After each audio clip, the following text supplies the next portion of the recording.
Et pour parler de ces mesures et de cette situation en Belgique, avec nous Bernard Demonty du quotidien belge Le Soir et Rachel Crivellaro de la RTBF. Merci à tous les deux d'être avec nous en direct depuis Bruxelles. Je vais poser une première question à Rachel Crivellaro. Est-ce que la situation est si inquiétante que c'est en Belgique pour avoir pris ces mesures de la part du gouvernement ? Alors pour ce qui concerne la Belgique, la situation, elle commence à être inquiétante, mais elle n'est pas uniforme. En fait, l'inquiétude a commencé à monter chez nous en Belgique à partir de la situation d'Anvers, où là on a connu une véritable flambée des contaminations. En quelques jours, la métropole portuaire concentre plus de la moitié des nouvelles contaminations qui sont recensées sur le territoire tous les jours. Et puis effectivement, de jour en jour, on s'aperçoit que les contaminations se propagent sur tout le territoire, certes à des degrés très différents que ce qu'on connaît actuellement à Anvers, mais ça n'empêche que la propagation est bel et bien là. Bernard Demonty, est-ce que la réponse politique jusqu'à présent a été à la hauteur de ce qu'on a pu voir dans le pays ? Mais je vais dire, ça dépendait un peu des moments. Il y a eu des moments de grande confusion. On a eu des gros problèmes en Belgique au début de la pandémie, dans les maisons de repos notamment, puisque 6 000 des presque 10 000 morts en Belgique sont décédés dans des maisons de repos. Donc là, on a vraiment eu des manques. Il y a eu d'autres fois de très bonnes réactions, avec notamment une réduction assez rapide par rapport à d'autres pays du nombre de contacts. Et ici, on est peut-être dans une période avec un peu de confusion, avec les chiffres qui augmentent et des mesures qui sont prises un peu dans la précipitation, ce qui explique, comme on l'a entendu dans le témoignage, des interdictions rapides de voyager, et aussi pour beaucoup de gens des obligations de subir des tests avant de partir, ce qui crée des confusions et des saturations dans les hôpitaux. Donc là, on est un peu dans une phase compliquée pour la Belgique, parce que je crois que cette deuxième vague fait peur. Elle n'est pas gravissime à ce stade, mais personne ne veut prendre la responsabilité de ne pas en faire assez. Rachel Crivellaro, ces mesures, en tout cas, elles suivent d'autres mesures qui avaient été annoncées un petit peu plus tôt cette semaine, comme la réduction du nombre de contacts autorisés, les rassemblements également. On est face à une bulle sociale en Belgique actuellement. Et comment ça se passe vraiment concrètement sur le terrain, cette distanciation et ne pas pouvoir voir plus de 5 personnes à la fois ? C'est possible ça réellement ? Alors, cette bulle sociale, il faut savoir que c'est un concept qui est tout typiquement belge, parce qu'on utilise ce concept nulle part ailleurs dans le monde pour faire face au Covid. En fait, le principe de cette bulle sociale, il a été adopté début mai. L'idée, c'était un petit peu d'alléger un confinement qui était très strict.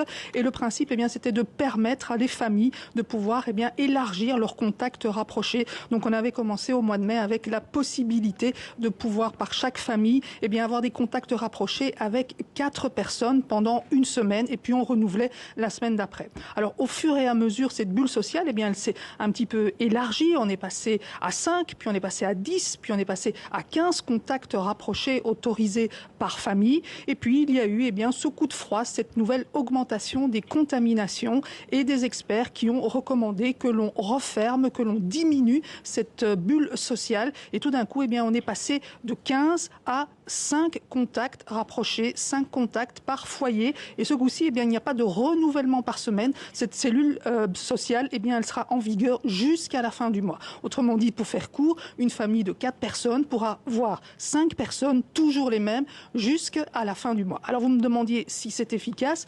Là, rien n'est moins sûr. D'abord, ce principe de cellule, c'est très peu, pardon, excusez-moi, c'est très peu compréhensible par la population, donc du coup beaucoup de couacs. Et puis pour le contrôle, là aussi, il y a beaucoup de difficultés, parce que ça suppose qu'on passe dans toutes les familles voir si cette cellule sociale, cette bulle sociale est bien respectée. Et vous pensez bien que c'est tout à fait impossible.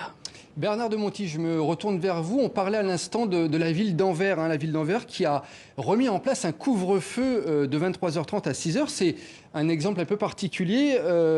Pourquoi est-ce que la ville d'Anvers est un des principaux clusters actuellement en Belgique ? Bon, c'est difficile à dire pourquoi le virus frappe une région plutôt qu'une autre. Bon, alors il y a des éléments. Il y a des éléments. Il semblerait que pas mal de personnes, notamment dans les communautés turques ou juives, qui sont très présentes à Anvers avec l'industrie diamantaire, soient retournées au pays sans respecter les conditions de quarantaine, et que ça aurait donc augmenté assez rapidement le taux de contamination à Anvers. Et puis il y a, semble-t-il, également eu deux fêtes particulièrement importantes et qui sont passées sous les radars des contrôles policiers, deux fêtes qui semblent à l'origine d'un très grand nombre de contaminations.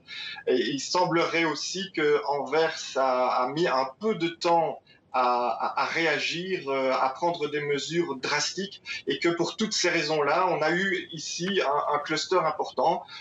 Mais il faut quand même, pour être juste, dire que les contaminations ont également et commencent à augmenter à Bruxelles aussi. Donc c'est un peu toute la difficulté de la situation. Il semblerait qu'on n'ait pas suffisamment réagi au niveau local en Belgique, mais qu'il soit déjà un peu tard, puisque la pandémie manifestement reprend dans d'autres régions qu'Anvers. Bernard Demonty, assez rapidement, est-ce qu'on peut revenir également sur la situation politique actuellement dans le pays, où justement le bourgmestre d'Anvers, on lui a demandé de former un gouvernement avec le socialiste francophone Paul Magnette. C'est une demande du roi Philippe. Est-ce que la crise sanitaire se mêle finalement à la crise politique ? Oui, un peu.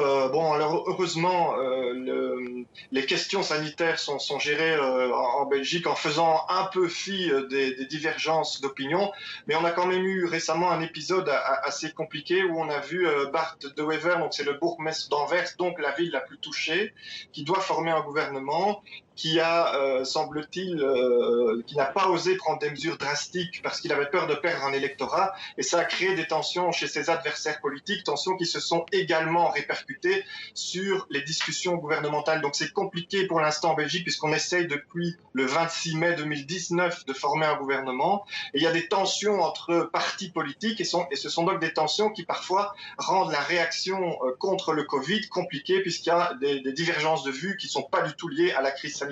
Heureusement, on n'a pas encore vu de grosses fautes dans la façon de gérer le Covid qui serait due à ça. Mais enfin, on sent une tension ces derniers jours qui est un peu inquiétante à cet égard.